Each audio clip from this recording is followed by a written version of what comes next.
आइए देखते हैं एक एडवांस्ड इडियम, कॉमन नहीं है बट आपको मिलेगा कई जगह, रिटन टेक्स्ट में अधिकतर मिलेगा, जहाँ पे काफ़ी अलग तरीके की चीज़ों के बारे में, कॉर्पोरेट वर्ल्ड के बारे में बात हो रही होती है, वहाँ आपको ये अधिकतर दिख जाएगा। जैसा कि हम लोग को इडियम्स के बारे में पता है कि आप अगर वर्ड टू वर्ड जाएंगे तो आप लिटरल मीनिंग ही समझ पाएंगे और इडियम का सही मीनिंग नहीं समझ पाएंगे। ये उस चीज़ का क्लासिक एग्जाम्पल है। Dog eat dog, dog Yeats dog नहीं है यहाँ पे, तो ये डॉग ईट डॉग लिटरली अगर आप समझेंगे तो कुछ खास मतलब निकलेगा नहीं। इसका मतलब समझने के लिए दो सेंटेंस देखते हैं और फिर हम लोग बात करेंगे कि कैसे इस्तेमाल करें और कैसे यूज करें। The corporate word is dog eat dog, only the toughest survive.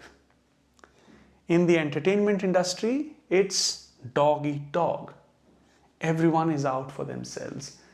तो डॉग ईट डॉग का मतलब होता है हाईली कंपेरेटिव, जहां कंपटीशन बहुत हो, हाईली कंपेटिटिव।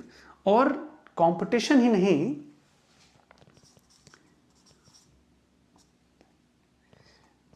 जो एनवायरनमेंट है, जो माहौल है, वो भी बहुत ही जबरदस्त है और बहुत ही भयानक टाइप का है, गंभीर एनवायरनमेंट है। तो the environment is also not very conducive, it's not very suitable for everyone. Ruthless मतलब झेला जा सके जो कि सबसे। The corporate word is dog eat dog, only the toughest survive. मतलब जो कॉर्पोरेट वर्ड है, बहुत ही ज़बरदस्त कंपटीशन है यहाँ पे, बहुत ही रूथलेस एनवायरनमेंट है। ओनली द टफेस्ट सर्वाइव, जो टफ है वही यहाँ पे सर्वाइव और थ्राइव कर सकते हैं, बढ़ सकते हैं आगे। In the entertainment industry it's dog eat dog, everyone is out for themselves. मतलब सबको अपनी पड़ी है भाई। आप हमें यहाँ से देखने में लग सकता है कि बहुत ग्लैमर का वर्ड है, लोग टीवी में आते हैं, फिल्म्स में आते हैं, बट एक्चुअली उनकी लाइफ में बहुत ही कंपटीशन है। ये कोई 9 to 5 जॉब नहीं है उनकी कि आपको जाना है, काम करना है और आपकी रोजी रोटी के लिए आपको पैसे मिल जाएं। बहुत टफ काम है, आपको पीआर बनाना है, आपको रेलेवेंट रहना है लोगों में, तो इट इज़ नॉट ईजी। तो सबको अपना देखना ही पड़ेगा, कोई गलत बात नहीं है, सबको अपनी पड़ी है, but it's highly competitive, it's ruthless environment, not everyone can survive. So in the entertainment industry it's dog eat dog, everyone is out for themselves। मतलब सबको अपनी पड़ी है, कोई किसी के लिए कुछ करने वाला नहीं है, आपको अपना ही देखना है अगर आप इस इंडस्ट्री में हैं। तो आई hope this explanation helps you. ये इसी तरीके से यूज होगा, इसमें टेंस चेंज नहीं होगा। मतलब आप ये मत सोचें कि डॉग इज ईटिंग डॉग या ऐसा कुछ आप करेंगे, एज इट इज़ ये फ्रेज इस्तेमाल किया जाएगा। ग्रामेटिकली ना देखें इसको, ये एक एक्सप्रेशन की तरीके से देखें और मुझे बताएं कहीं आपको कोई एक्सप्लेनेशन चाहिए हो और, तो let me know in the comments. I hope it helps you. Take care. आइए देखते हैं एक बहुत ही कॉमन इंग्लिश एक्सप्रेशन को, don't count your chickens before they hatch. अब इसको अगर आप वर्ड टू वर्ड ट्रांसलेट करेंगे तो मतलब कुछ ये निकलता है कि अपने चूज़ों को, जो मुर्गी के बच्चे हैं, उनको मत गिनो उससे पहले कि वो अंडे के बाहर निकले। अंडे के बाहर निकलने से पहले अपने चूज़ों को मत गिनो। इसके पीछे का मतलब क्या है, क्या कहना चाह रहे हैं? बहुत ही कॉमन इडियोमेटिक एक्सप्रेशन है जो आप पढ़ भी सकते हैं, आपसे कोई बोल भी सकता है। बहुत ही कॉमन एक्सप्रेशन है जो यूज़ किया जाता है नेटिव इंग्लिश में। अब वर्ड टू वर्ड आप इडियम्स को नहीं ले सकते, बात तो हमने बहुत सारी सुनी हुई है, लेकिन इसके पीछे के मतलब को याद कैसे रखें और कैसे इसको समझ सकें कि याद बना रहे लंबे समय तक। अब फ़र्ज़ करिए कि कोई फार्म है जहाँ पे कोई इंसान है जो उस फार्म का कीपर है, फार्म को की देखरेख करता है, और उससे पूछा गया, जो फार्म का मालिक है उसने पूछा कि भाई ज़रा जाके गिनो कि कितने अंडे हैं। तो उसने जाके गिनती करी, अंडे 100 हैं।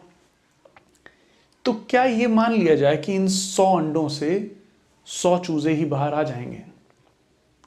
अगर ये मान लिया जाता है, ये जो फार्म का ओनर है ये मान लेता है भाई 100 अंडे गिन के आया ये बंदा, अब इससे 100 चूज़े बाहर निकल आएंगे, उसके हिसाब से ही ऑर्डर ले लें। अगर ये जो भी व्यापार करते हो, जो भी चीज़ें करते हो ये उसके हिसाब से, तो क्या ये सही होगा? इसका मतलब ये हुआ कि जो चीज़ अभी नहीं है, अभी चूज़े बाहर नहीं आए हैं, उसको हमने एक्सपेक्ट कर लिया कि ऐसा ही होगा, हमने बेस्ट केस मान लिया इसका कि ऐसा होगा, 100 अंडे हैं तो 100 चूजे ही बाहर आ जाएंगे, और उसके हिसाब से हमने आगे की डीलिंग कर ली, उसके हिसाब से हमने आगे की चीजें कर ली। क्या ये करना ठीक है? तो एक एडिशनल सेंस ऑफ होप की बात करता है कि भाई इतना होप मत रखो, पहले चीजों को प्रैक्टिकली होने दो, फिर देखना। ये एक्सप्रेशन ये बताना चाह रहा है कि don't count your chickens before they hatch. जब तक वो अंडे के बाहर ना आ जाए चीजें जब तक हो ना जाएं, तब तक मत मानो और तब तक उसके लिए आगे की तैयारियां मत करो। जैसे फॉर इंस्टेंस एक एग्जाम्पल देखते हैं। I know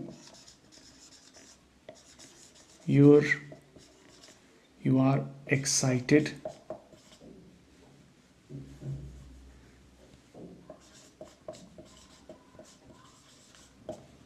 about your promotion, but don't count your chickens before they hatch।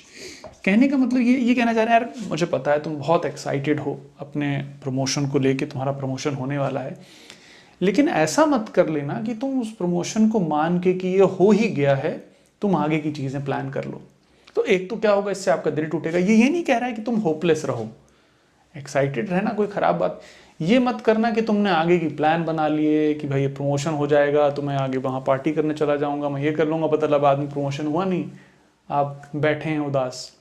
तो ये मान के चलिए कि हाँ चीज़ें कुछ और भी हो सकती हैं। ये एक्सप्रेशन ऐसा बताता है कि आप ये मत मानिए कि हमेशा बेस्ट केस सिनेरियो जो आप सोच रहे हैं वही हो जाएगा। तो डू नॉट या don't rely on something until it happens। आप जब तक जो चीज़ पूरी तरीके से हो ना जाए तब तक आप ये मत उम्मीद रखिए कि ये हो गई है। ये एक्सप्रेशन ये कहना चाह रहा है कि don't count your chickens before they hatch. उम्मीद रखना, ये होपलेस नहीं कर रहा है, ये मतलब जी कह रहा है कि निराशावादी बने रहो, लेकिन ये कह रहा है कि आप ये मान के चलो कि चीज़ें कुछ और भी हो सकती हैं। हमेशा जो बेस्ट चीज़ आप एक्सपेक्ट कर रहे हैं वही नहीं होगी। तो I know you're excited about your promotion. कोई दोस्त कह रहा है मैं बड़ा एक्साइटेड हूँ, पार्टी करने जा रहा हूँ, हमने बुक कर लिया है लक्षद्वीप का टिकट भी, अब हम घूमेंगे पार्टी करेंगे। तो उसको एक दोस्त ये कह रहा है भाई I know you're excited about your promotion but don't count your chickens before they hatch. होने दो, जब हो जाए इंक्रीमेंट पता चल जाए उसके हिसाब से जाना। So I hope this discussion will help you to remember don't count your chickens before they hatch। कोई और डाउट बना रह गया हो तो please let me know. I hope you find this helpful. I hope it helps. Take care. आइए अपनी idioms और phrases की श्रृंखला को, सीरीज़ को आगे बढ़ाते हैं और जानते हैं एक बहुत ही प्यारा एग्जाम्पल जो बहुत ही पॉपुलर है और बहुत ही ज़्यादा इस्तेमाल किया जाता है। The elephant in the room. अब जैसा कि हम लोग अक्सर इडियम्स और फ्रेजेस के साथ देखते हैं कि जो वर्ड टू वर्ड ट्रांसलेशन होता है उससे आप इसके मीनिंग के करीब नहीं पहुंच पाएंगे। तो the elephant in the room, एक कमरे में एक हाथी, कमरे में एक हाथी, इससे कौन सा कमरा है, कौन सा हाथी है, क्या बात हो रही है, शायद आप नहीं समझ पाएं अगर आप इसके मीनिंग को नहीं समझते हैं। तो इसके मीनिंग को क्लियर करने के लिए let's see two examples. The elephant in the room was their ongoing conflict। पहला एग्जाम्पल। दूसरा, it's time we talk about the elephant in the room, our declining sales। तो elephant in the room की बात जब हम लोग करते हैं तो elephant तो आप समझ रहे ना एक बहुत बड़ी चीज़ हुई, एक बड़ा जानवर है, तो एक बड़ा मुद्दा, तो बड़ा और सब लोग जिसको जानते हैं, तो an obvious problem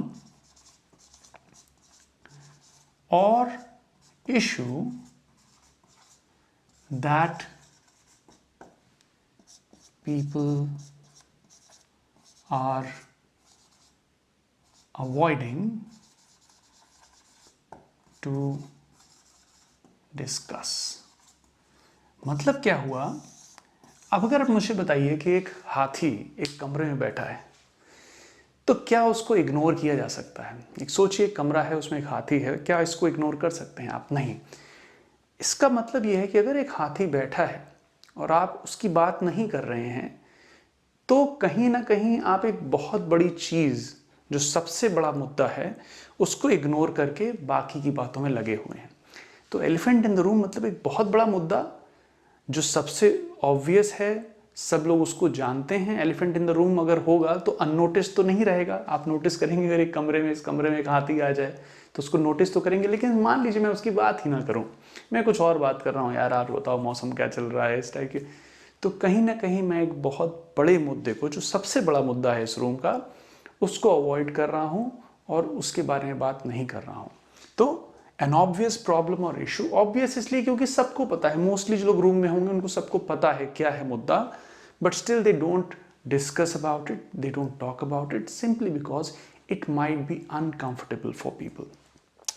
the elephant in the room was there on going conflict, मतलब एक मीटिंग है, मान लीजिए 2-3-4 लोगों के बीच में कुछ लड़ाई झगड़ा हुआ है, सबको पता है, लेकिन सब लोग उस बात के बारे में, बात को अवॉइड कर रहे हैं, उसके बारे में बात नहीं करना चाह रहे हैं। इन द सेम वे, मान लीजिए एक मीटिंग चल रही है, बहुत तरीके की बातें हो रही हैं, और भाई आज खाने में क्या है, लंच कैसा रहा, लेकिन मीटिंग का जो मेन मुद्दा है, सेल्स डिक्लाइन हो रही हैं, आर डिक्लाइनिंग सेल्स, उसके बारे में कोई बात नहीं कर रहा है, तो हो सकता है लीडर कहें let's now talk about the elephant in the room, क्योंकि सबको पता है, सब इसके बारे में सोच रहे हैं, लेकिन कोई इसके बारे में बात नहीं कर रहा है, क्योंकि थोड़ा सा डिस्कम्फर्ट हो सकता है बात करने में। थोड़ी एक ऐसी चीज़ है जो बहुत ईजी बात जिसके बारे में नहीं हो सकती। डिक्लाइनिंग सेल्स है तो किसी पे ब्लेम आ सकता है, कोई इसकी रिस्पॉन्सिबिलिटी ले या ना ले, इस टाइप की चीज़ें हो सकती हैं। That's why people are trying to avoid to discuss it. It's time we talk about the elephant in the room, our declining sales. तो एलिफेंट इन द रूम एक बहुत ही ऑब्वियस, सब लोग जान रहे हैं, उस मुद्दे के बारे में बात हो रही है, लेकिन कोई भी उसको डिस्कस नहीं करना चाह रहा है। लोग उसके बारे में बात करना अवॉइड करना चाह रहे हैं, because it can be uncomfortable for some people. I hope this discussion helps you. कहीं कोई एक्सप्लेनेशन आपको और लगता है, आपको चाहिए, तो please let me know in the comments. I hope it helps. Take care.